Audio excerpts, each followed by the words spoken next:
axlat sotib turib millioner bo'lish siri. Bu marketing sxemasi hozir juda ham aktual bo'lyapti. Birinchi qadam obro'ni quring. Instagramda mashhur blogerlar, xayr-ehson orqali tanilgan, xalq orasida o'zini yaxshi ishlari bilan tanilgan blogerlar bilan birgalikda qanaqadir muhtojlarga yordam qiling, qanaqadir o'sha umra safarlarini, kasallarga yordam va shunga o'xshash uy qurib berish aksiyalarida qatnashing. Natijada ko'rayotgan odam sizni yaxshi inson deb oladi va ko'rkolona sizni orqangizdan ergashishni boshlaydi. Ikkinchi qadam yaxshi hayotni o'sha targ'ib qilishni boshlang. Bersang olasan, men berganim uchun mana shunaqa bo'lyapti deb turib, yaxshi joylarda o'zingiz bormaydigan bo'lsangiz ham, o'zingiz yurmaydigan mashina bo'lsa ham, kerak bo'lsa arendaga olib turib, o'zingizni boyiqib turib ko'rsating, yaxshi narsalarni xalqqa ko'rsatishni boshlang. Natijada xalq sizni B nuqta sifatida ko'radi va mana ham shunaqa bo'lsam qani edi, qanaqa turib shu odamga o'xshasam bo'lar ekan deb turib, sizni biznes model sifatida ko'rishni boshlashadi. Va uchinchi qadam, alohida ikkita yuzingiz bo'lsin. Birinchi yuzingizda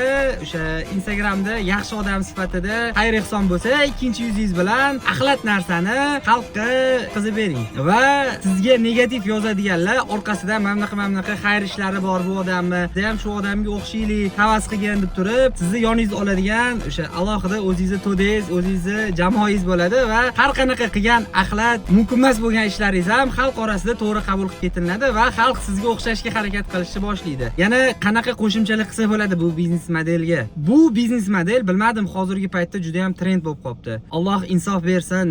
Din bu qanaqadir marketing yo'li emas, marketing strategiyasi emas. Undan to'g'ri foydalanaylik.